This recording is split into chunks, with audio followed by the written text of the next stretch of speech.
अस्सलामुअलैकुम गाइस, कैसे हैं सब। उम्मीद करता हूँ आप सब लोग खैरियत से होंगे।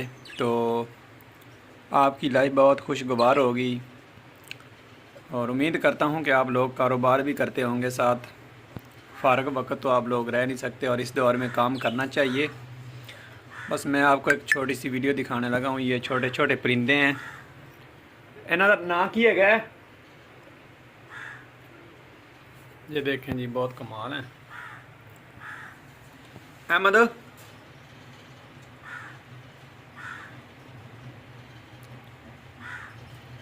ये देखें छोटे छोटे परिंदे हैं। चलो भाई खेलें। जूम ठीक आ नहीं रहा।